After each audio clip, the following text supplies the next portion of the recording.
हाय class, good morning. अब तक हमने हमारे चैप्टर नंबर 8 के बैंकिंग ट्रांजैक्शंस को कवर किया है। बैंकिंग ट्रांजैक्शन की इलिस्ट्रेशन हमने कंप्लीट की। आज हम उसी को कवर करेंगे और अपना चैप्टर 8 कंप्लीटली फिनिश करेंगे। तो स्टार्ट करते हैं। आज हमारी नेक्स्ट क्लास है चैप्टर नंबर 8 की लास्ट क्लास। लिखो चैप्टर 8 जो हमारा है, very important journal and today's class 8 है ना।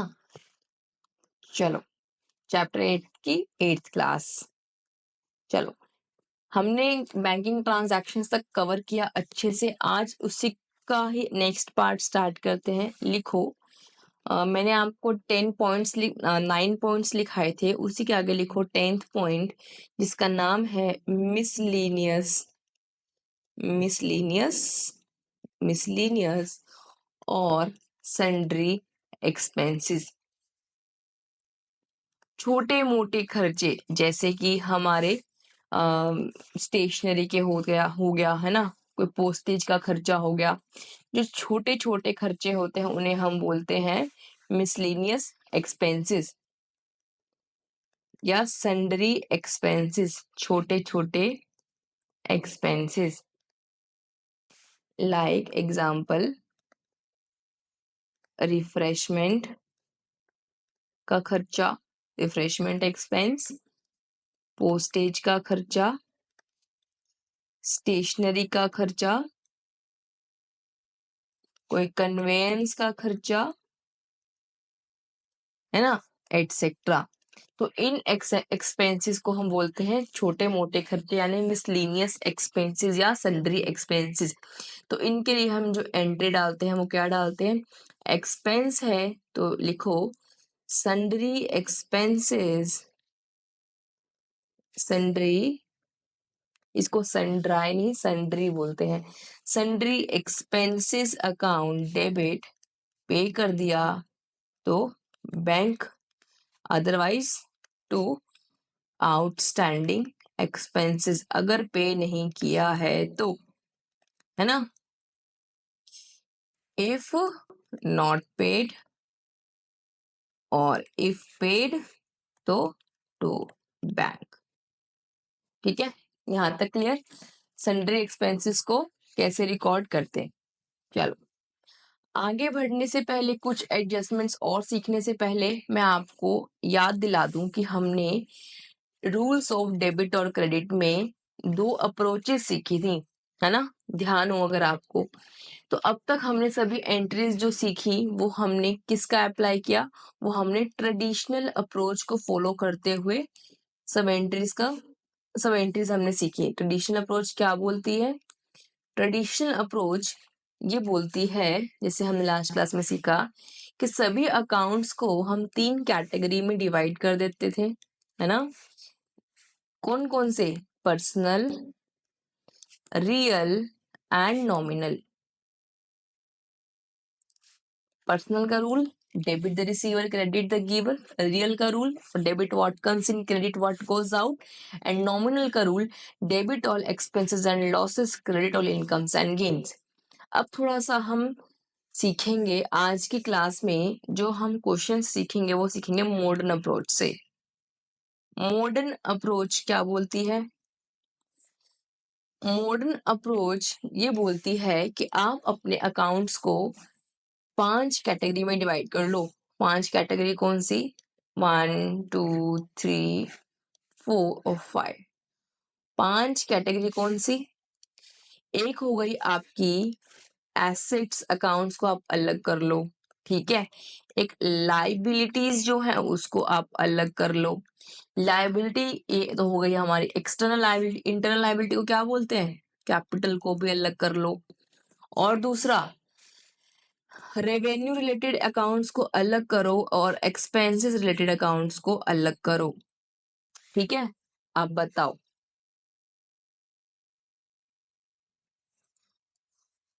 और अब यानी अगर, अब बताओ, इंक्रीज हो अगर डिक्रीज हो क्या इफेक्ट आएगा? ध्यान याद करो जो मैंने आपको सब सिखाया था, बताओ।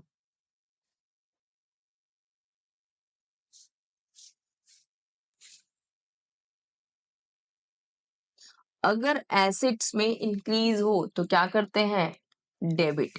लाइबिलिटी में इंक्रीज हो तो क्या करते हैं, ये देखो ये दोनों सेम ही है, दोनों मेरे लिए लाइबिलिटी है, ये ओनर के लिए लाइबिलिटी है, this is liability towards owner and this is liability towards outsider.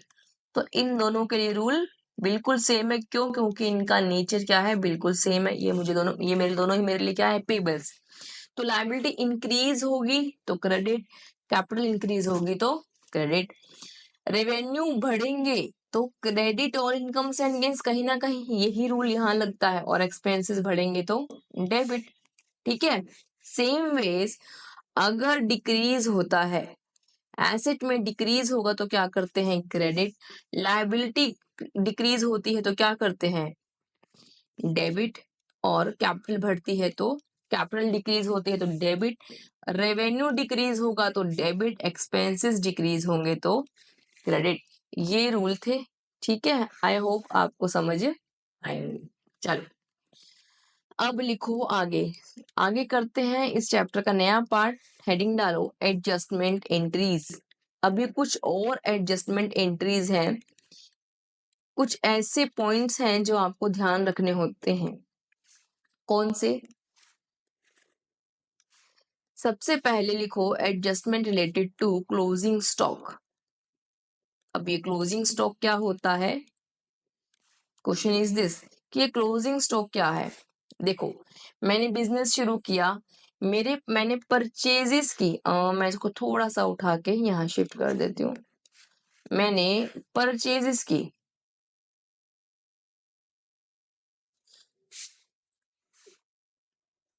Purchases की थी, लेट सपोज 10 लाख की, है ना। और जो मेरे गुड्स सेल आउट हुए, that is cost of, cost किसकी, गुड्स सोल्ड, जो गुड्स मैंने सेल किया वो बिका, लेट सपोज 7,50,000 का। तो अगर 7,50,000 के गुड्स मेरे सेल हुए हैं तो 250 के क्या रह गए, मेरे goods lying unsold in my stock, है ना। तो 250 क्या हो गया, this is goods lying unsold in my godown. Goods lying unsold in my godown, इसी को तो हम बोलते हैं closing stock.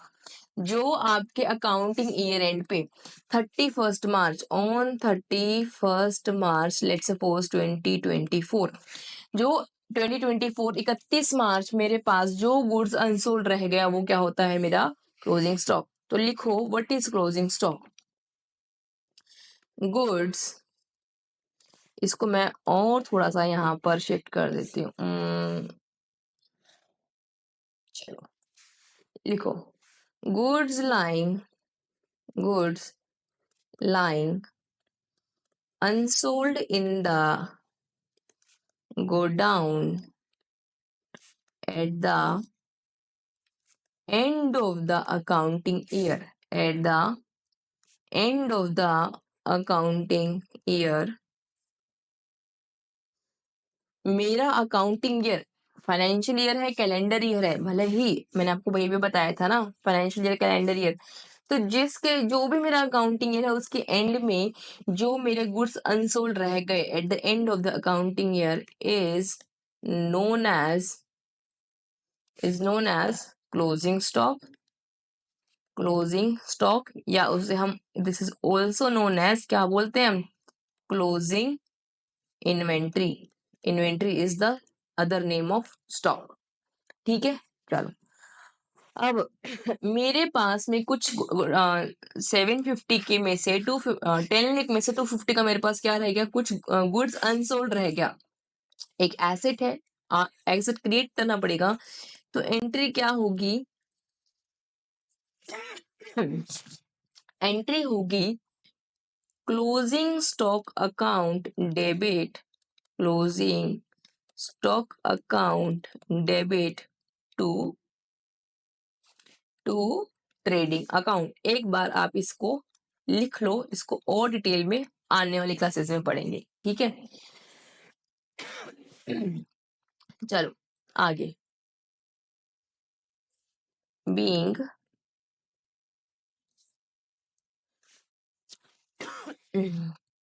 being closing stock lying in godown। ठीक है, चल आगे। पॉइंट नंबर 2, पॉइंट नंबर लिखो 2, नाम है जिसका आउटस्टैंडिंग एक्सपेंसेस।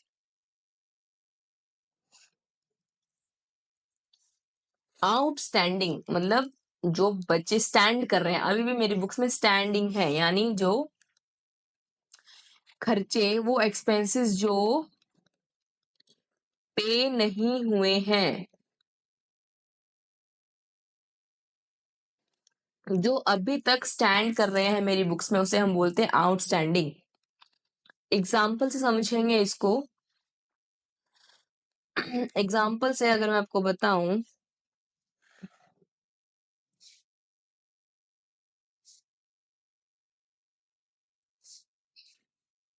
सपोज ये ईयर है मेरा 1 अप्रैल 19, ये क्लोज होता है 31 मार्च 20, और ये आता है 31 मार्च 21 को क्लोज होता है। इस साल की मेरा सपोज करो आप, रेंट है 1000 rupees per month. Rent paid है कितना, फॉर 11 months। ठीक है, तो अब बताओ, record this in 31st, record this in 31st March 2020। आप इसे फाइनेंशियल ईयर 1920 में रिकॉर्ड करो। ठीक है, कैसे करेंगे बताओ। ये जो 1 महीने का खर्चा रह गया, जो रेंट पे हो गया, जो रेंट रह गया, वो कहाँ पे होगा, वो अगले साल पे होगा, 1 मंथ का। तो मैंने जो मेरा रेंट का एक्सपेंस था, एक्सपेंस मतलब expense for the year, rent expense for the year, वो कितना था, 1000 इंटू 12, दैट इज 12,000। ये तो मेरा खर्चा था, बट क्या मैंने सारा का सारा पे किया, rent paid, rent paid during the year, पूरे साल पे कितना किया, 1000 फॉर 11 months, 11,000। तो देयर फोर रेंट पेबल कितना रह गया, rent payable at the end of the year, at the end of the year कितना पेबल रह गया, वो रह गया 1 महीने का 1,000 रुपया, यानी 1000 रुपीज। इसी को हम बोलते हैं, इसी को हम क्या बोलते हैं, आउटस्टैंडिंग एक्सपेंस, जो मेरा एट द एंड क्या रह गया, पेबल रह गया, आउटस्टैंडिंग एक्सपेंस। ठीक है, तो एंट्री क्या होगी, एंट्री होगी रेंट एक्सपेंस अकाउंट डेबिट, खर्चा कितना 12,000, टू बैंक कितना 11,000, टू आउटस्टैंडिंग रेंट कितना 1,000, बीइंग रेंट एक्सपेंस रिकॉर्डेड। आगे बात समझ में, ये होता है मेरा आउटस्टैंडिंग एक्सपेंस, यानी एक्सपेंस है तो करंट ईयर का पे होगा अगले साल में। अगर मैं इसको आपको लिखवा भी दूं, लिखो, लिखो यहां पर एक्सपेंस ऑफ, कर एक्सपेंस, मैं ऐसे बोलूं आपको, एक्सपेंस रिलेटेड टू, लिखो outstanding expense means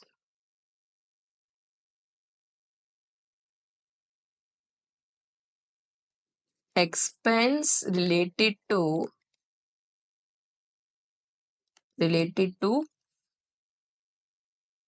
current year but will be paid in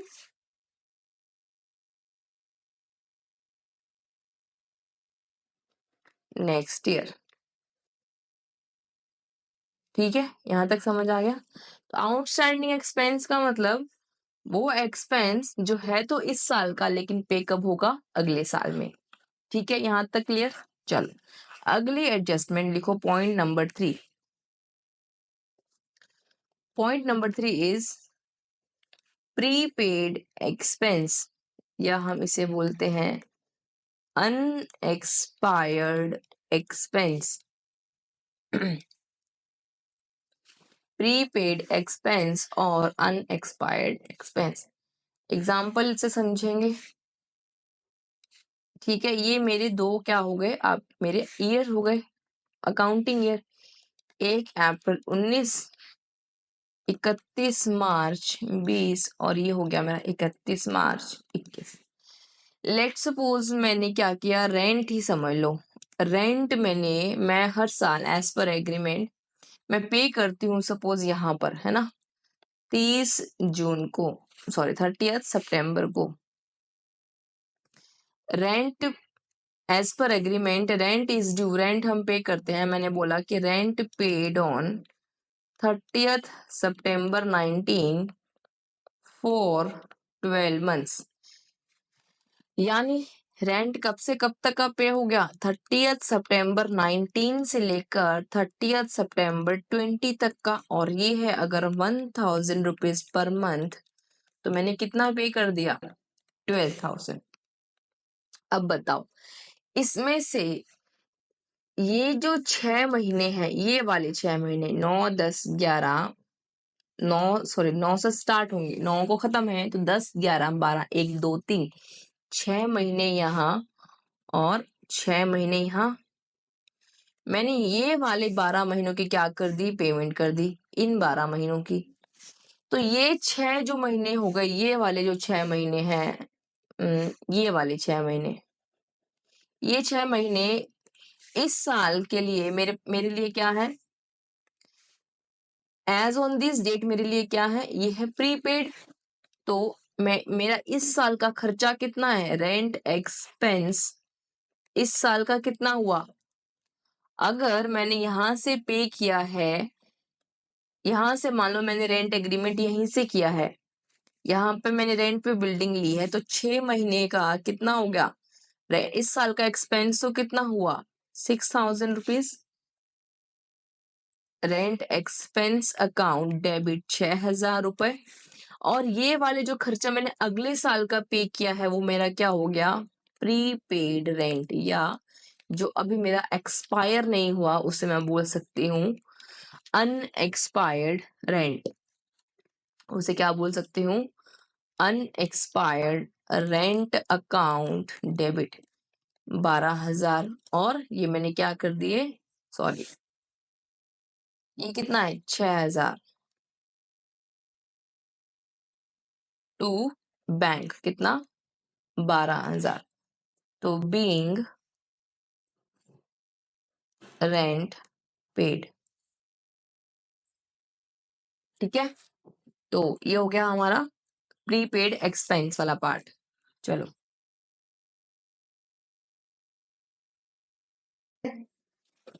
तो ये हो गया प्रीपेड एक्सपेंस, यानी अगर मैं इसको आपको लिखवाऊं तो लिखो prepaid expense means expense related to next year,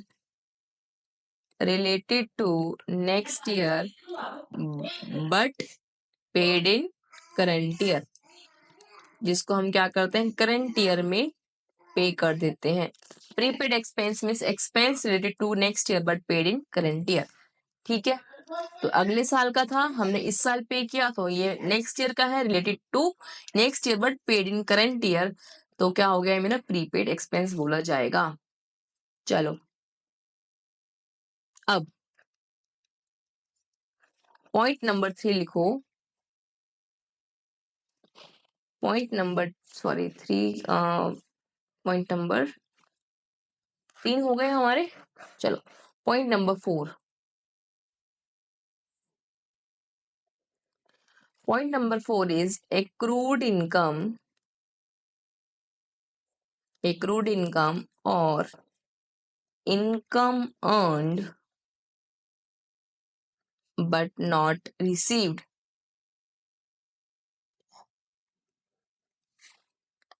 accrued income और income earned but not received, इसका मतलब क्या हुआ?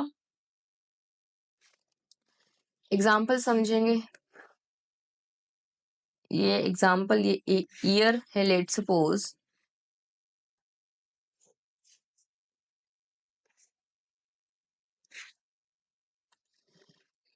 इस साल मैंने इनकम अर्न की है, लेट सपोज मैंने इंटरेस्ट अर्न किया, इस साल का मेरा इंटरेस्ट है, इंटरेस्ट जो मुझे मिलता है, लेट सपोज है इंटरेस्ट पर मंथ है 1000 रुपीज। तो देयरफॉर मैंने इंटरेस्ट अर्न कितना कर लिया, इनकम अर्न कितनी हो गई मेरी 12,000 रुपीज। ठीक है, और इनकम रिसीव कितनी हो गई मुझे, इनकम रिसीव्ड जो मुझे मिली है, लेट सपोज ₹8,000। तो जो 4,000 रुपए है मेरे 12,000 में से, जो मुझे 4 महीनों का इंटरेस्ट नहीं मिला, दैट इज वो क्या बन जाएगी, income earned but not received. Income earned but not received, वो कितना हो गया 12,000 माइनस 8,000 यानी 4,000। इसे हम बोलते हैं income earned but not received. यानी लिखो accrued income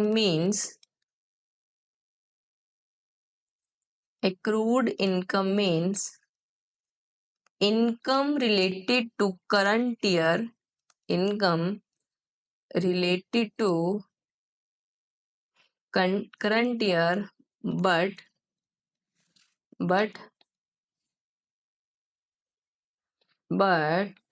will be received in next year. ठीक है, जो इस साल की थी इनकम अर्न कर ली है मैंने, इनकम अर्न मतलब मैंने इनकम मेरी ड्यू हो गई है, इनकम ड्यू जिसे हम बोलते हैं income due but not receive. तो इसकी एंट्री क्या हो गई, अगर मैं इस 4,000 की बात करूं, इस 4,000 की एंट्री क्या होगी, इस 4,000 की एंट्री होगी जो मुझे पैसा नहीं मिला, asset accrued asset, increase in asset will be debited as per modern approach। तो accrued interest अकाउंट डेबिट 4,000, और ये 4,000 मेरी क्या है, इनकम, तो टू इंटरेस्ट, ये हो गया 4,000। तो बीइंग accrued interest रिकॉर्डेड। ठीक है, समझ आ गया। चलो आगे, ये हो गया हमारा accrued इनकम और income earn but not receive वाला पार्ट। फिर पॉइंट नंबर 5, पॉइंट नंबर 5 लिखो अनअर्न्ड इनकम। अनअर्न्ड इनकम और इनकम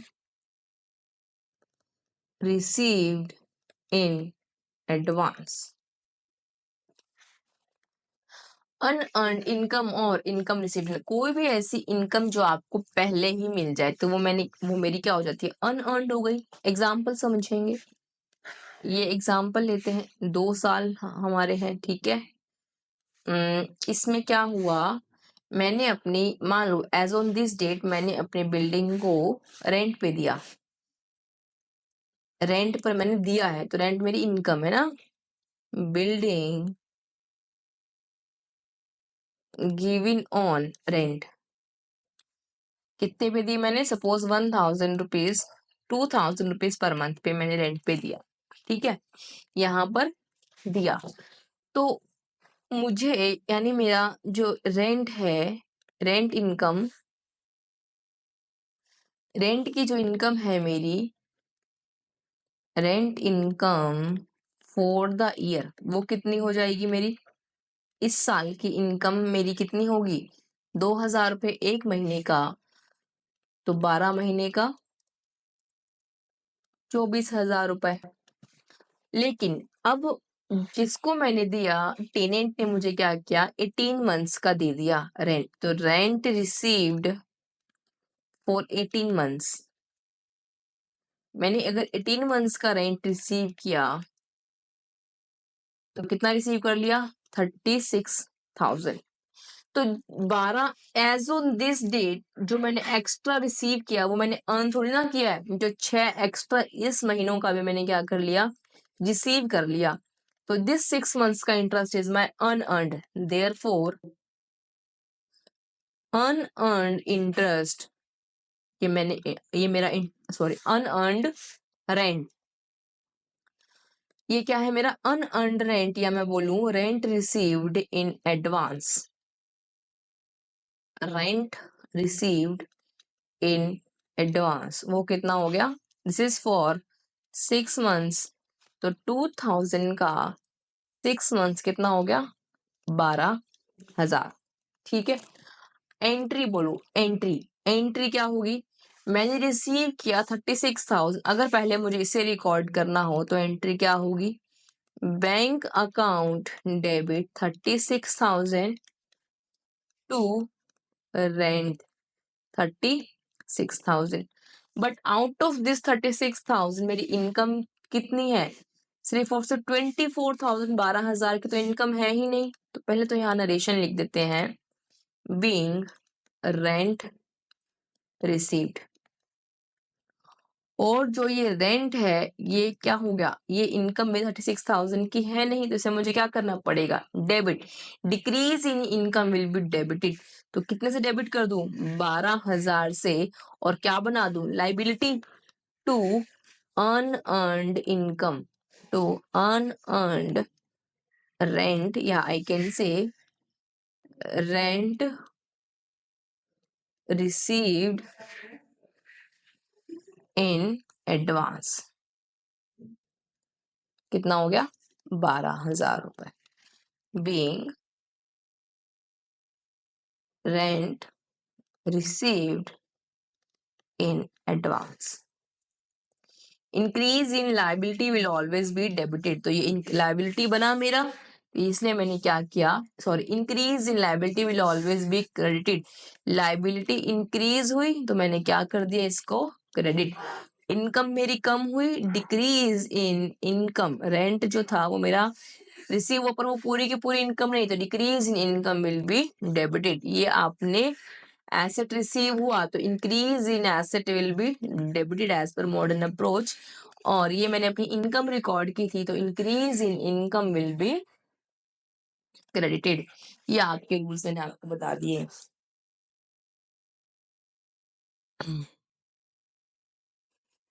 ठीक है, चलो यहां तक क्लियर। आगे 5 पॉइंट हो गए। पॉइंट नंबर 6, पॉइंट नंबर 6 लिखो, डेप्रीसिएशन। डेप्रीसिएशन, अब ये डेप्रीसिएशन क्या होता है? मैंने आपको बताया था कि जब भी हम अपने plant, building, machinery, let suppose ये मेरी बिल्डिंग है ना, ये मेरी बिल्डिंग है, ठीक है, जिसमें मेरी क्या चलते काम मैं करती हूँ। इस बिल्डिंग में मेरा बिजनेस ऑपरेशन चलते हैं। तो ये बिल्डिंग हर साल क्या होती है, काम हो रहा है तो यूज होती है। तो जो यूसेज से इसकी वैल्यू में गिरावट आती है उसे हम बोलते हैं डेप्रीसिएशन। ठीक है, तो चलो एक बार इतना ही समझो, आगे डिटेल में समझेंगे। इस डेप्रीसिएशन पे पूरा चैप्टर आएगा हमारे पास।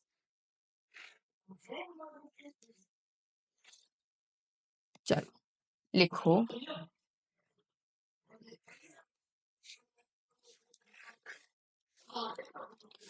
डेप्रीसिएशन क्या है? डेप्रीसिएशन थोड़ा सा लिख लो इसके बारे में। depreciation is the fall in the value of fixed assets. अब क्योंकि यूज किया है, भले यूज करने से क्या हो रहा है, एक्सपेंस तो हो रहा है ना, तो उस एक्सपेंस को हम क्या नाम देते हैं, डेप्रिशिएशन इज एन एक्सपेंस। तो एक्सपेंस है तो एक्सपेंस को increase in expense will be debited. तो डेप्रिसिएशन अकाउंट डेबिट, और मेरी बिल्डिंग की वैल्यू क्या हो जाएगी, कम, तो decrease in asset will be credited. तो depreciation account debit to fixed asset. इसी को एक बार इतना समझो, और डिटेल में आगे इसके चैप्टर में डिस्कस करेंगे। तो बीइंग डेप्रिसिएशन रिकॉर्डेड, समझे, इतना समझा, चलो आगे। Point number 7,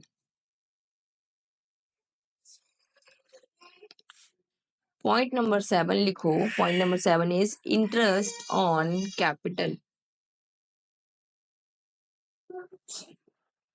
interest on capital, interest on capital क्या होता है, जैसे ओनर है, ये कौन है, ओनर, और ये कौन है, ये बिजनेस है ओनर का। ओनर का ये बिजनेस है ना, ये इसकी शॉप है, लेट सपोज। इस बिजनेस में इसने कुछ इन्वेस्ट किया था, जिससे हम बोलते हैं कैपिटल। 1 लाख रुपए से अगर इसने अपना बिजनेस स्टार्ट किया, तो बदले में, ये इसका सपोज शॉप है, ठीक है, बदले में ही विल गेट सम अमाउंट, जिसको हम बोलते हैं इंटरेस्ट। और ये किस पे मिलेगा, कैपिटल पे, तो इसे हम बोलते हैं इंटरेस्ट ऑन कैपिटल। अब मैं कौन हूँ, बिजनेस एंटिटी, मेरे लिए इंटरेस्ट क्या हो गया, एक्सपेंस। तो रिकॉर्ड करेंगे इंटरेस्ट ऑन कैपिटल को एज एन एक्सपेंस। तो interest on capital account debit, मेरा खर्चा, increase in expense will be debited. और मुझे देना किसको है, ये ओनर को, इसी की तरफ लाइबिलिटी है, और इसका अकाउंट कौन सा अकाउंट है, किस नाम से है मेरे पास, कैपिटल अकाउंट। तो increase in liability, increase in capital will be credited. तो being interest on capital, being interest on capital recorded. I hope आपको अब तक समझ में आ रहा है, ठीक है। कहीं भी कोई डाउट हो तो प्लीज कमेंट सेक्शन में मेंशन कीजिएगा। आगे पॉइंट नंबर 8, पॉइंट नंबर 8 पे चलते हैं। लिखो, पॉइंट नंबर 8 जो है वो है मेरा interest on drawings. Interest on drawings, ये क्या होता है, जैसे ये मैंने आपको बताया कि ये मेरा क्या था, बिजनेस है ना, इसमें किसने पैसा इन्वेस्ट किया, ओनर। ये कौन है, ओनर। इसने कैपिटल दी, और हमने इसे बदले में क्या दिया, इंटरेस्ट, जिसे हम बोलते हैं। तो इसने दिया कैपिटल, और बदले में जो हम इसे पेमेंट देते हैं उसे हम बोलते हैं इंटरेस्ट ऑन कैपिटल। ठीक है, इतना समझ आया। सेम वेज क्या होता है कि हो सकता है इसको कभी जरूरत पड़ जाए, जैसे इसने कैपिटल दी सपोज 1 लाख की, और अब उसे जरूरत पड़ गई लेट सपोज 1000 रुपीज की, तो वो जो पैसा विड्रॉ करता है उसे हम बोलते हैं ड्रॉइंग्स इन कैश। एंट्री क्या होती है, drawings account debit to cash. इसने सपोज 1000 रुपीज की हमसे क्या कर ली, ड्रॉइंग्स कर ली। तो जो 1000 रुपीज को ड्रॉइंग्स कर ली, अब उस पर हम किससे क्या लेंगे, इंटरेस्ट। इसे हम बोलते हैं इंटरेस्ट ऑन ड्राइंग्स। ठीक है, ये ड्राइंग्स जो हो सकती हैं, वो हो सकता है ये कैपिटल से विड्रॉ करे, या ये जो पूरे साल में प्रॉफिट कमाए उससे भी कर सकता है। तो drawings can be out of capital और आउट ऑफ प्रॉफिट्स। जनरली कौन सी ड्राइंग्स होती हैं, जनरली जो इन ड्राइंग्स होती हैं वो आउट ऑफ प्रॉफिट्स ही होती है। कैपिटल हमेशा मोस्टली 99% केसेस में ओनर अपने कैपिटल से ड्राइंग्स नहीं करता है, वो उसे इंटैक्ट रखता है। ठीक है, तो जो ड्राइंग्स उसने की उस पर हम क्या बात कर रहे हैं, हम हमारे लिए क्या होगा, हम उससे इंटरेस्ट लेंगे, तो इंटरेस्ट ऑन ड्राइंग्स मेरी इनकम बन गया, तो increase in income will always be credited to interest on drawings account. पैसे किससे लेंगे, पैसे लेंगे हम इससे, इस मिस्टर ए से, तो इसका अकाउंट मेरे पास कैपिटल अकाउंट से है, तो increase in asset will be, asset बढ़ा तो डेबिट किया, इंक्रीज इन एसेट, इनकम बढ़ी, इंक्रीज इन इनकम, तो क्या कर दिया मैंने उसे, क्रेडिट। तो capital account debit to interest on drawings, ये मेरी क्या आ गई, एंट्री। तो बीइंग लिखो, being interest on drawings recorded, being interest on drawings record. I hope यहां तक आपको समझ में आ गया होगा। चलो अब एक क्वेश्चन करते हैं, ये क्वेश्चन है, समझेंगे, प्रैक्टिस हो जाएगी हमारी इस क्वेश्चन से। चलो, pass the journal entries for the following, पहले क्या बोल रहा है कि ये क्वेश्चन है, इसके लिए हमें जनरलाइज करना है। Pass journal entries for the following, number 1 is interest due, interest due मतलब इंटरेस्ट लेने वाला तो हो गया मेरा, I am eligible to receive but not receive, तो क्या एंट्री होगी, इंटरेस्ट ड्यू एसेट बन गया, तो एक्रूड इंटरेस्ट एसेट बनाएंगे, increase in asset will be debited, और इनकम बन गई मेरी accrued interest account debit to interest, कितना, 4,000 रुपए, बीइंग एक्रूड इंटरेस्ट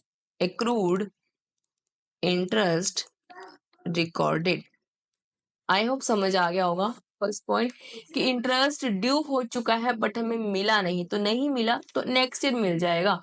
तो आज की डेट में as on the last day of the accounting year मेरे लिए क्या है, ये एसेट है, जो मुझे पैसे लेने हैं वो मेरे लिए एसेट है, और इंटरेस्ट मेरी इनकम भी है, तो एक एसेट बना और इनकम बना, तो मैंने इसकी एंट्री डाल दी, asset account debit to income.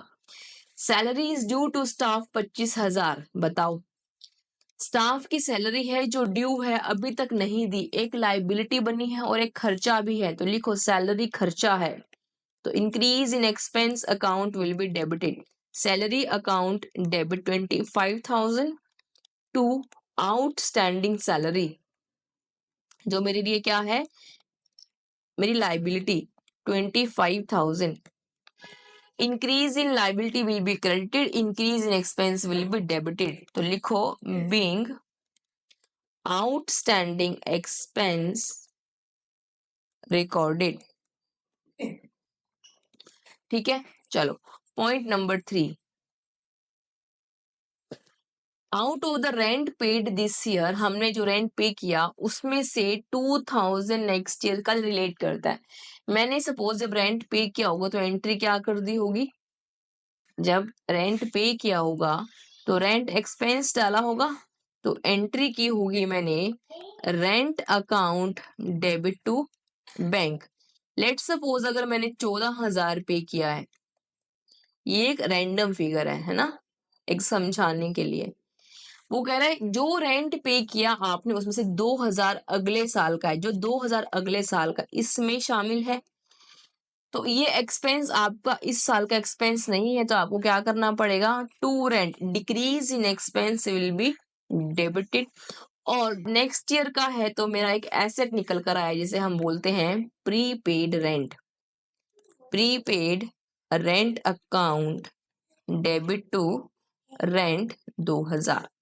I hope आपको समझ में आ रहा है। चलो पॉइंट नंबर 4 क्या बोल रहा है, provide 10% depreciation on furniture, furniture को हमने यूज किया तो 5,000 का फर्नीचर हमने यूज किया, जिसमें 10% का क्या लग गया, डेप्रिसिएशन, यानी 10% हमने उसको यूज कर लिया, 500 रुपए का मैंने क्या कर लिया, उसको यूज कर लिया, तो एंट्री क्या डालेंगे, ये तो मेरी एंट्री हो गई 3rd नंबर की। 4th नंबर की एंट्री बताओ, डेप्रिसिएशन मेरा क्या है, खर्चा, तो increase in expense will be debited, depreciation account debit 500 to decrease in asset, asset कौन सा डिक्रीज होगा मेरा, फर्नीचर, तो फर्नीचर 5000 की जगह कितने का रह जाएगा, 4500 का। क्लियर।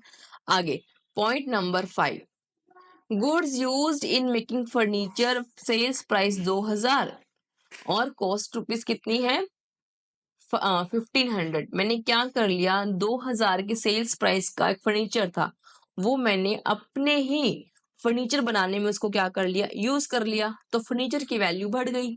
चलो एंट्री क्या होगा, फर्नीचर अकाउंट डेबिट, फर्नीचर की वैल्यू बढ़ गई कितने से 1500, और मैंने अपने ही शॉप से गुड्स यूज किए, तो गुड्स गए, तो जब भी गुड्स जाते हैं कौन सा अकाउंट यूज करते हैं, परचेजेस का, तो बीइंग फर्नीचर यूज्ड। चलो आगे पॉइंट नंबर 5 हो गया हमारा। आगे received commission of rupees 10,000 by cheque, आपने 10,000 का कमीशन रिसीव किया है, जिसमें से हाफ आपको क्या मिल गया, एडवांस, 5,000 रुपए क्या है, एडवांस।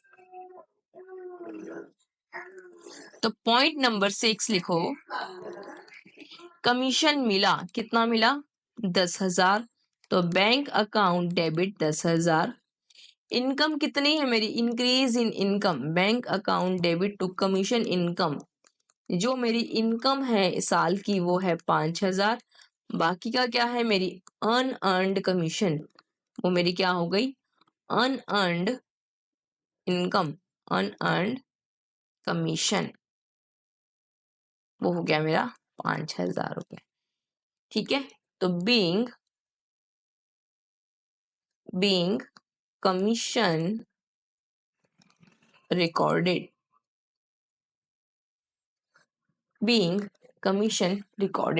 समझ आ गया कि मैंने 10,000 रिसीव किया, 5,000 इस साल का है, 5,000 अगले साल का है, तो अगले साल की मेरी लाइबिलिटी मैंने बना दी, तो मेरा जो पेमेंट हुआ बैंक अकाउंट से, जो मैंने रिसीव किया इंक्रीज इन एसेट, 10,000 का रिसीव किया, 5,000 मैंने पे कर दिया, 5,000 की मेरी इनकम रह गई। चलो पॉइंट नंबर 7, लास्ट पॉइंट इस क्वेश्चन का, सॉरी 2 पॉइंट है ना, 7 point, allow interest on capital 5,000।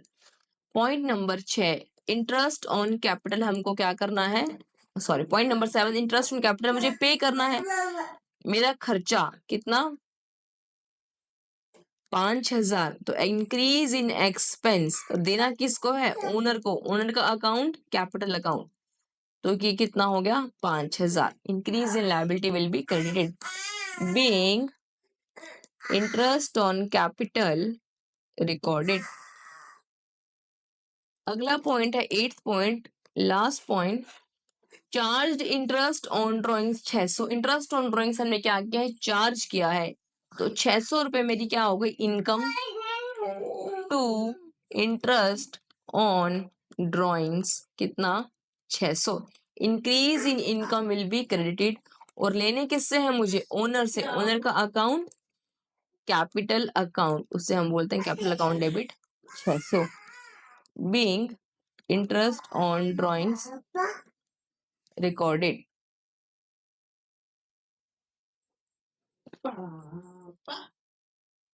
I hope आपको समझ आ गया होगा ये क्वेश्चन, तो कहीं भी कोई भी डाउट हो आपको प्लीज मुझे कमेंट सेक्शन में मेंशन कीजिएगा, आगे इस चैप्टर को कंप्लीट करेंगे नेक्स्ट क्लास में, थोड़ा सा पोर्शन इसका रह गया है, तो इसको नेक्स्ट क्लास में कंप्लीट करेंगे, तब तक के लिए bye, see you in the next class.